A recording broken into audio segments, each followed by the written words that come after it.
ನಿಮ್ಮ favourite serials ಈಗ ಟಿವಿಗಿಂತ ಮುಂಚೆ ಸನ್ ನೆಕ್ಸ್ಟ್ ಆಪ್ ನಲ್ಲಿ ಜಾಲಿಯಾಗಿ ಎಲ್ಲರಿಗಿಂತ ಮುಂಚೆ ನೋಡಿ. ಈಗಲೇ ಸನ್ ನೆಕ್ಸ್ಟ್ ಆಪ್ ಡೌನ್ಲೋಡ್ ಮಾಡಿ ಮತ್ತು ಸಬ್ಸ್ಕ್ರೈಬ್ ಮಾಡ್ಕೊಳ್ಳಿ. ಅವ್ನ್ ಮತ್ತೆ ಗೇಟ್ ಹತ್ರ ಹೋಗ್ಬಿಟ್ಟಿದ್ದ. ನಾನ್ ಗೇಟ್ ಹತ್ರ ಹೋಗಿ ಅವನ್ನ ಹಿಡ್ಕೊಳ್ಳೋಷ್ಟರಲ್ಲಿ ಅವ್ನ್ ಮತ್ತೆ ಓಡೋದಕ್ ಶುರು ಮಾಡ್ದ. ಕೃಷ್ಣ ನಿಂತ್ಕೋ, ಓಡ್ಬೇಡ ಅಂತ ನಾನು ಅವನ ಹಿಂದೆ ಓಡೋದಕ್ ಶುರು ಮಾಡ್ದೆ. ಓಡ್ತಾ ಓಡ್ತಾ ಅವನ್ ಇಲ್ಲಿವರೆಗೂ ಬಂದ. ನೋಡಿದ್ರೆ ಈ ಬಿಲ್ಡಿಂಗ್ ತುದಿಯವರೆಗೂ ಬಂದು ಬಿದ್ಬಿಟ್ಟ ಸರ್. ಬಿದ್ದಿದ್ರೆ ಕೆಳಗಡೆ ಕಾಣಿಸ್ಬೇಕಾಗಿತ್ತಲ್ವಾ ಸೇವಂತಿ? ನನಗೂ ಅದೇ ಅರ್ಥ ಆಗ್ತಾ ಇಲ್ಲ.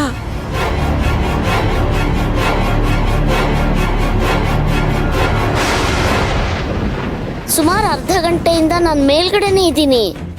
ನೀವು ಬರೋದ್ ಕಾಣಿಸ್ತು, ಆದ್ರೆ ಇಲ್ಲಿ ಯಾವ ಮಗುನು ಬಂದಿದ್ ನನಗ್ ಕಾಣಿಸ್ಲಿಲ್ಲ. ಇಲ್ಲಿ ಯಾವ ಮಗುನು ಬಂದಿಲ್ಲ. ಅಯ್ಯೋ, ನಾನು ಅವನ ಹಿಂದೆನೆ ಓಡ್ ಬಂದೆ ಅಂತ ಹೇಳ್ತಿದ್ದೀನಲ್ಲ. ಸೇವಂತಿ, ಅವ್ರು ಹೇಳ್ತಿದಾರಲ್ವಾ ಇಲ್ಲ ಅಂತ. ಅಷ್ಟಕ್ಕೆ ಅವನೊಬ್ನೇ ಬರ್ದಕ್ಕೆ ಹೇಗ್ ಸಾಧ್ಯ? ಅವನಿಗೆ ಹೇಗ್ ಗೊತ್ತಾಗತ್ತೆ ಹೇಳು? ಹಾಗಾದ್ರೆ ನಾನ್ ಮಗುನ ನೋಡಿದ್ದು? ನೀವು ಮಗುನ ನೋಡಿದ್ದು ಭ್ರಮೆ.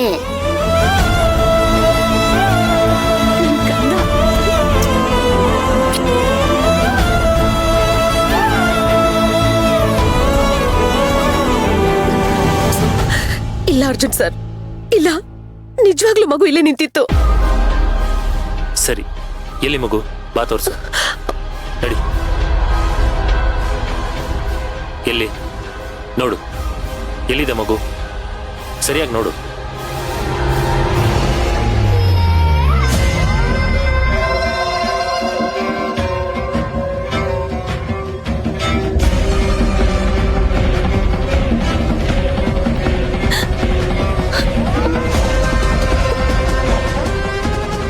ಮಗು ಒಂದ್ ವೇಳೆ ಕೆಳಗ್ ಬಿದ್ದಿದ್ರೆ ಇಲ್ಲೇ ಇರ್ಬೇಕಿತ್ತಲ್ವಾ? ನಿಜವಾಗ್ಲೂ ನಮ್ ಕೃಷ್ಣ ಬಂದಿದ್ದ ಅಂದ್ರೆ ಎಲ್ಲಿ ಹೋಗೋದಕ್ಕೆ ಸಾಧ್ಯ? ಕಡೆ ಪಕ್ಷ ಮಗು ಕಿರ್ಚ್ಕೊಳ್ಳೋ ಸೌಂಡ್ ಆದ್ರೂ ಕೇಳಿಸ್ಬೇಕಿತ್ತಲ್ವಾ? ನಿನ್ಗದ್ ಕೇಳಿಸ್ತಾ? ಅಂದ್ಮೇಲೆ ಮಗು ಇಲ್ಲಿಗೆ ಬಂದೇ ಇಲ್ಲ. ಅದು ನಿನ್ನ ಭ್ರಮೆ.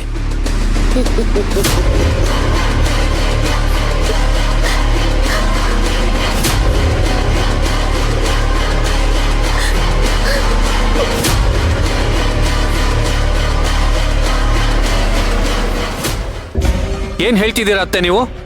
ನನ್ ಮಣಿ ದೆವ್ವ ಆಗಿದ್ದಾಳ? ಹೌದು ಕಣೋ, ಅವಳು ದೆವ್ವಾಗಿ ಮೀರನಾ? ನನ್ ಮಣಿ ಬಗ್ಗೆ ಇನ್ನೊಂದು ಮಾತಾಡೋದ್ರು ಚೆನ್ನಾಗಿರಲ್ಲ ಅತ್ತೆ. ಅವಳ ಜೊತೆ ಅಷ್ಟ್ ಚೆನ್ನಾಗಿದ್ರಿ, ಅಷ್ಟ್ ಕ್ಲೋಸ್ ಆಗಿದ್ರಿ, ಅವಳು ದೆವ್ವ ಆಗಿದ್ದಾಳೆ ಅಂತ ಹೇಳೋದಕ್ಕೆ ನಿಮ್ ಮನ್ಸಾದ್ರೂ ಹೇಗ್ ಬರುತ್ತೆ? ಬೇಕಿತ್ತೇನೆ ನಿನ್ಗೆ? ನಾನು ಒಳ್ಳೆ ಮಾತ್ನಲ್ಲಿ ಹೇಳ್ದೆ ತಾನೆ? ನನ್ ಮಾತ್ ಕೇಳ್ದ? ಉಗಿಸ್ಕೊ, ಚೆನ್ನಾಗಿ ಉಗಿಸ್ಕೊ.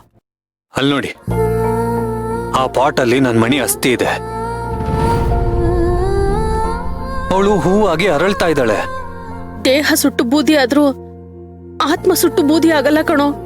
ಅವಳ ಆತ್ಮಕ್ಕೆ ಶಾಂತಿ ಸಿಗ್ಲಿಲ್ಲ ಅಂದ್ರೆ, ಇಲ್ಲ ಅಂತಂದ್ರೆ ಈ ರೀತಿ ಭೂತಾಗಿ ಕಾಡುತ್ತೆ.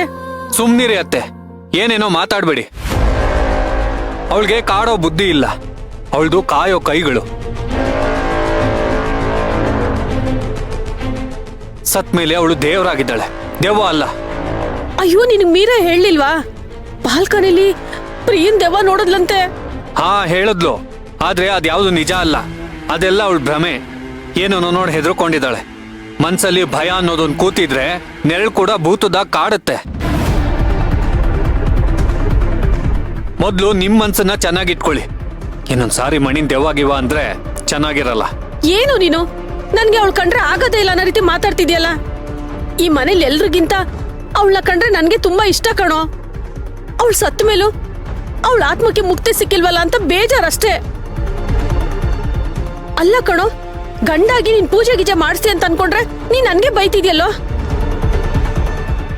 ಹಳೆ ಹೆಂಡತಿಗೆ ಮುಕ್ತಿ ಕೊಡ್ಸೋದ್ಕಿಂತ ನಿಂಗೆ ಹೊಸ ಹೆಂಡತಿಗೆ ಖುಷಿ ಕೊಡೋದೇ ಮುಖ್ಯ ಅನ್ನೋ. ಬಾಯಿ ಮುಚ್ಕೊಂಡಿರೆ, ಬಾಯಿ ಬಂದಾಗೆಲ್ಲ ಮಾತಾಡ್ತಿಯಲ್ಲ. ಇನ್ನೇನಮ್ಮ ಮತ್ತೆ? ಗೋಕರ್ಣಗ್ ಹೋಗಿ ಪೂಜೆ ಮಾಡಿಸ್ಕೊಂಬಾರ ಅಂತಂದ್ರೆ ದೆವ್ವನೇ ಆಗಿಲ್ಲ ಅಂತ ಕತೆ ಹೊಡಿತಿದ್ದಾನೆ. ಮೀರಾ ಹೇಳ್ತೀರ ಸುಳ್ಳಾಗಾದ್ರೆ? ಅತ್ತೆ ಸಾಕು.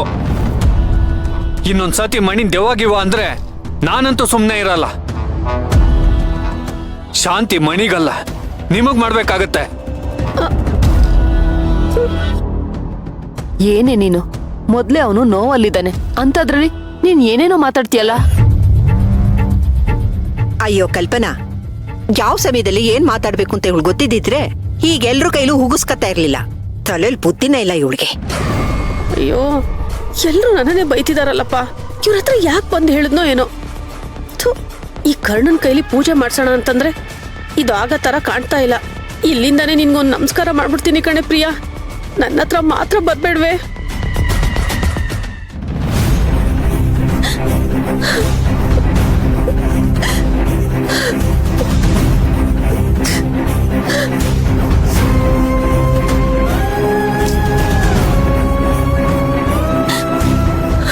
ಸೇವಂತಿ, ಅಳ್ಬೇಡ, ಸಮಾಧಾನ ಮಾಡ್ಕೋ. ಹೇಗ್ ಸರ್ ಸಮಾಧಾನ ಮಾಡ್ಕೊಳ್ಳಿ? ಪ್ರತಿದಿನ ಪ್ರತಿ ಕ್ಷಣ ನಾನ್ ನನ್ ಮಗುಗೋಸ್ಕರ ಹಂಬಲಿಸ್ತಾ ಇದ್ದೀನಿ. ಇನ್ನೇನು ನನ್ ಮಗು ನನ್ ಕೈಗೆ ಸಿಕ್ಕೇ ಬಿಟ್ಟ ಅಂತ ಅನ್ಕೊಂಡ್ರೆ ನೀವೆಲ್ಲ ಸೇರ್ಕೊಂಡು ಅದು ಬರೀ ಭ್ರಮೆ ಅಂತ ಹೇಳ್ತೀರಾ.